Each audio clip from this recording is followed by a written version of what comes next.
Monster stack event today, guys. Mini main event, some people call it.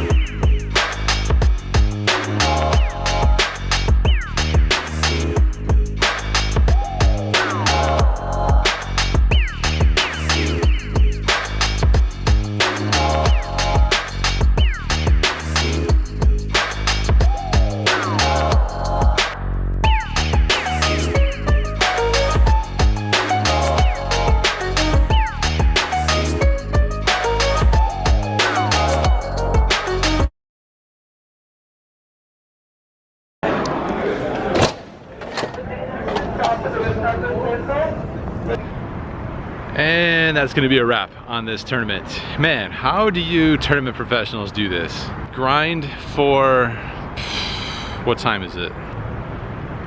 Don't know if you can see that, but that says 9:30, almost 12 hours. Good structure, nice slow moving structure, a lot of starting chips, but 0 chips now. Busto from this poker tournament thing, whatever it's called, Monster Stack. Was never able to get any real traction going. I was down in chips for the majority of the day. After the dinner break, it doubled up, won a couple pots here and there. Start with 15,000 in chips, got up to like 22,000 in chips. That was the high point. After that, straight down, and got it in with ace jack suited for 20 big blinds versus pocket 8s and no love. Couldn't run down the 8s. As mentioned, that's a wrap.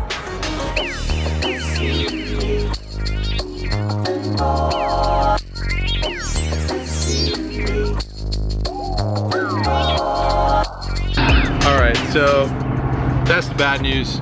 Let's just get the rest of the bad news over with. Need to catch you guys up on what's been happening. There's been clearly a slowdown, a lack of vlogs during the World Series.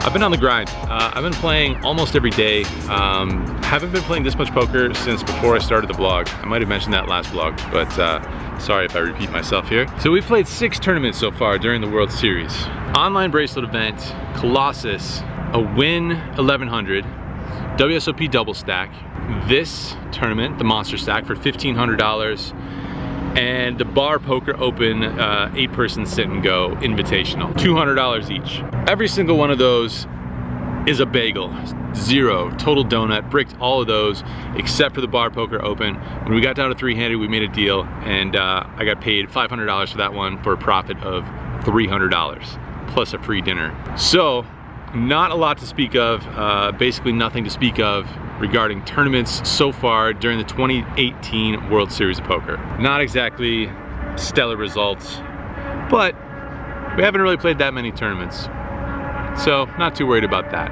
Anyway, that's the bad news. Let's get to some good news. The cash games have been well above average. We've been seeing 8 or 9 5-10 games running at the Bellagio. Normally you'll get 2 to 4 during non-WSOP times, so that's a good number of games to choose from. We've lost about $4,000 in the tournaments. The good news is that we are up about $17,500 in the cash games. So, obviously I would like to have that chunk of money back that I've lost in the tournaments, but that's sort of the way tournaments work. I don't know if you've ever seen a tournament professionals results graph, but it kind of looks like lose, lose, lose, lose, big win, lose a bunch, big win, lose a bunch, big win, something like that. All we really need to do is just bang out one good tournament win, and that makes up for all those all these losses along the way. Besides the point, really good cash results so far. Obviously, by far the best month of the year for me so far. Earlier this year, there was a lot of focus on the videos and traveling to different places and not so much on the grind. So I've really tried to make up for that this month by putting in a lot of hours, particularly cash game hours, but also some tournaments. And the results have shown. It's been great. It's been great to just plug away at it, remind myself that I can just grind out some solid winnings if I put my mind to it. Nose to the grindstone, is that a phrase? Something like that. And there's definitely more to come. I don't have any hand histories at the moment. There's been tons of hands on Instagram stories, I've been sharing those just about every single day, and definitely every session that I've played. Not gonna go over into any tournament hands. There's nothing really super interesting. I think it's time to go find a cash game right now. I mean, we only played 10 hours today. What's another 3 or 4 or 5 hours, you know?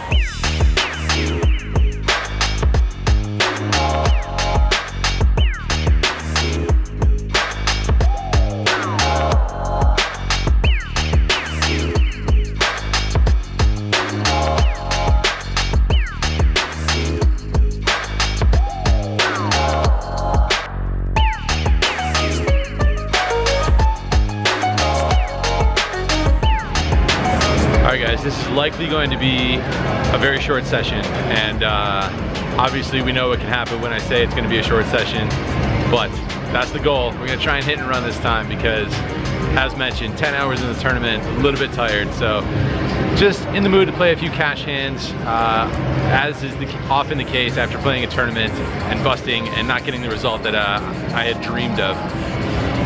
Let's see how it is. Let's see how the games are. I'm gonna go sit in the 510 here, and if it's no good, we'll just move on and call it a night. But it looks okay at first glance, so I'm gonna hop in there.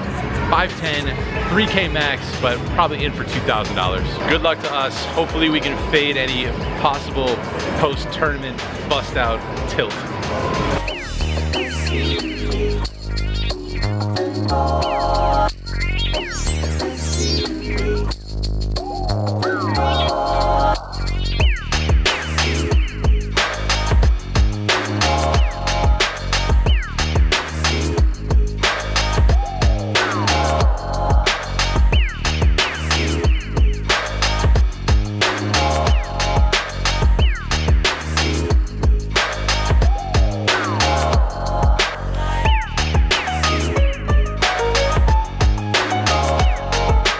Alright guys, mission mostly accomplished, believe it or not. We only played for a couple of hours, which is perfect in my opinion. I'm gonna hop in the car here at the North Valet and then try and take you guys somewhere. Not sure where just yet, but I'm sure I can think of something. It's been so long since we've had a proper vlog that I feel like we need to do, you know, the old school thing. Go somewhere, talk about a couple hands, even though you know they're just gonna be pretty basic hands, but let's go do it. Let's go do it anyway.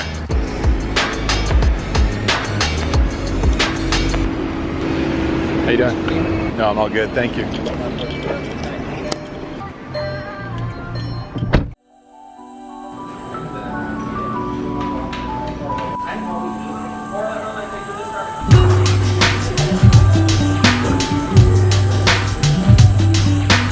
Alright guys, as you can see, it's the next day here. I was a little bit too tired, a little bit worn out last night to take us anywhere fun, and probably much better this way.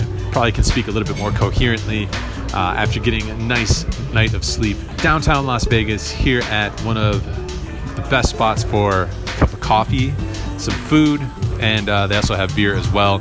None other than Public Us, down here on East Fremont Street, downtown Las Vegas. Really cool spot, highly recommend, awesome food. And you know, I know the coffee thing, that's usually a different vlogger's content here, but you know, slowly getting into this coffee thing. Could see myself getting into it more and more. All right, just to run through a couple of key hands from last night's 2-hour session, and usual drill. Not going to go too in depth in terms of strategy discussions, and I've kind of been leading that way a little bit more in the hand histories in these vlogs. I know some people are not going to be a fan of that. I know some people much prefer the in-depth analysis of the hands, but to be honest with you, I don't think that's really my strong suit. I'm not sure poker hand discussion is where you're going to find the most value in these videos, but also not sure if I want to just cut them out completely. But all that being said, let's take a look at a couple quick hands from last night. First one came really early on in the session. I have $2,000 effective, and this might have been the very first hand that I was dealt. I bought the button. Usually I have to post in these 5-10 games, so I was in between the small blind and the button. I decided to buy the button. Under the gun makes it 30. Middle position raised to 130, and it looks down at pocket aces right off the bat, first hand dealt. I decided to put in a 4-bet. I make it 300 to go, which in hindsight, that might be a little bit small. I think it's a little bit on the small side. It's pretty standard, I guess, maybe being in position. Out of position, I might like a little bit bigger, especially being 200 big blinds effective. So could be a little bit on the small side, but I make it 300. Under the gun player thinks for a long time time, and then he decides on the fold, and middle position player makes the call. So heads up to a flop, which comes Jack 10-8 with 2 spades. Pretty wet. I don't think I want to down bet here. I think I'm probably gonna have to go with it in a 4-bet pot. If I put it in the C-bet and then get raised, I don't think I want to just pot control here and check it, because it's going to be pretty hard to pot control in a 4-bet pot regardless. So I think I'm just going to go with it if it comes to that. So I put in a bet of $320. My opponent folds pretty quickly. So even though it's not my favorite flop, I think in a 4-bet pot, like I said, not going to have too much choice. So first hand, right off the bat, we are up $300+. So pretty pleased about that. In the next interesting hand, there is an early position raised to $30. There is a call on the button, I believe, and we look down at Queen 5 of hearts in the big blind. Obviously not a fantastic hand, but it is a pretty fantastic price. Only $20 more to call, getting pretty good odds here. So we're off to a flop 3 ways, which comes Queen high. I check it. The initial raiser puts out about a $50. Player in the middle folds, and with top pair, not too much choice here other than making the call. Turn is the 4 of hearts, which brings in our backdoor flush possibilities. I check it, and this time my opponent bets $60. For that price, no choice whatsoever other than making the call. River completes the backdoor flush, and it also puts forward to a straight up there. So I'm going to go ahead and bet it, and just sort of hope that he has made a straight, maybe even a 2-pair type hand. So I go ahead and lead for $140. My opponent has about $600, I believe, at this point. And interesting news that he just jams it all in there, and not too much choice once again. So obviously we're beating all straights here at this point, and 2 pairs. He could have potentially rivered the one of the 2 higher flushes. So that's some hands that we lose to, but obviously some other hands that we're beating, and I believe this is a recreational player. So pretty straightforward call here, toss it in, and we get shown King 10 off suit. Pretty good run out there. He ends up with the nut straight, so he is beating some straights himself, but definitely not beating any flushes. And it turns out we have the best hand post flop all the way. The $20 tossing that in pre-flop results in a pretty good situation there for us. All right, one more interesting hand here, semi-interesting, and it's a hand where it's sort of let me know that it was probably time to call it a day, call it a session, wrap it up, and go get some sleep. So there's a middle position raised to 30. There's a call on his left. I look down at 9-6 of clubs. I decided to just toss in the call for unknown reasons. I think we should probably either be 3-betting or folding this hand, and probably leaning towards a fold. The 9-high double gapper, usually not going to be that much of a moneymaker for us. So probably let this one go, but just maybe looking to gamble a little bit, and probably based on some poor, tired decision making, I decided to call. Small blind calls, and the big blind puts in a 3-bet to $90. So very small 3-bet. Initial raiser calls, player on his left folds. Again, getting a pretty good price here, and also going to have last position post flop. I justify a call once again, and the small blind calls. So we're seeing a flop 4 ways, which comes 9 high. Very touchy situation here though, because while we flop top pair, are we really that proud of it? So the small blind checks, and the big blind puts out a C bet of $120. Another fairly small bet size into this size of a pot. The middle position player calls, and again, for this price, can't really go anywhere, can't do anything other than call with top pair. The small blind folds, so we're seeing a turn card 3 ways. It comes in offsuit jack. Not really the best card for us, because a lot of straight draws improve to better hands. The big blind checks, middle position player checks. I decided to check it back. The river is an offsuit 5. Again, action checks to me, and I'm just happy to show down my pair of 9s at this point, so I check it as well. The big blind shows us ace queen offsuit. The middle position player shows 9-7 of diamonds. So while we also have top pair, that 7 on this run out is going to play. And it's interesting to note that if we have a hand here that we should show up with here, we're going to win the pot here. So 9-6 is the worst 9 we will ever have here, and we shouldn't even have 9-6 here, to be honest with you. 9-8 would be 2 pair. That would be a better hand. Even 9-7 we could chop the pot with. 10-9, Jack 9, Queen 9 suited, King 9 suited, some hand like that that's more reasonable to make these calls with pre-flop. All those hands are either going to chop or win in this situation. We have a subpar hand here that's not going to win at showdown, and this is a pretty clear example of why we don't play these trash hands. Even when we do flop top pair, it's not good enough to win here, and that's sort of a signal that it might be time to go. So that's what I decide on. I decided to rack up after that hand. Decided to call it a night, put the chips in a rack. We're into the game for $2,000. We cash out of the game for about $27.60. So in the end, it's a good session. It would have been nice to not play that dumb hand there at the end, probably book over a $1,000 win. Either way, we end up getting about half of the tournament buy-in back from the Monster Stack event. And once again, the cash games treating us pretty well here, running good, usually playing fairly good.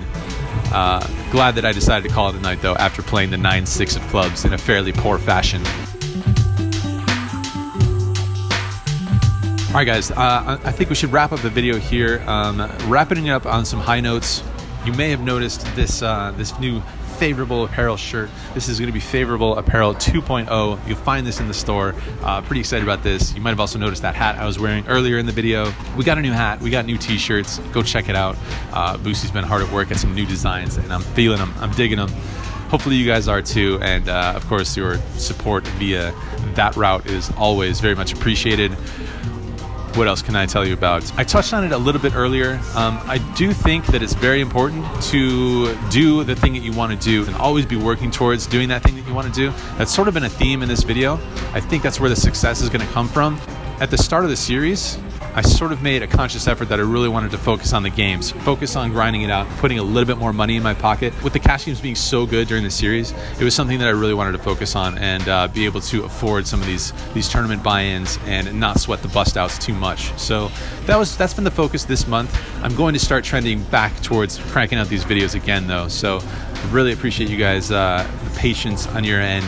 Last thing that I need to mention to you guys is we're going to have a fun night towards the end of the World Series, Tuesday, July 10th. Mark it on your calendar. If you're going to be here in Vegas, we're going to have a party. It's going to be at the Westgate. It's going to be in one of these ridiculous suites, one of these ridiculous penthouse suites at the Westgate.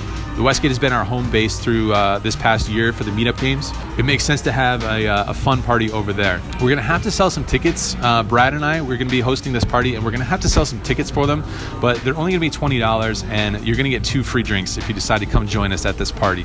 8 p.m. to 12 a.m. at the Westgate in a ridiculous penthouse suite. Brad and I are seeing $0 out of these ticket sales. It's all going towards, basically having a bartender and the housekeeping after we are all partying in this suite. Again, Brad and I are seeing no profit from this party whatsoever.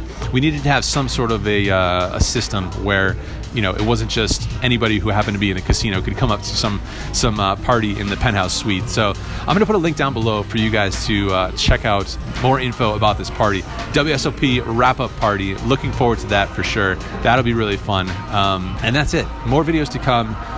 More poker to come. Thanks for sticking with me here on this channel. And we'll give some more info about this party in upcoming videos and posts, Instagram, Twitter, all the usual stuff. All right, guys, I think that's it. Proper vlog. Tournaments, cash games, Las Vegas, droning, downtown.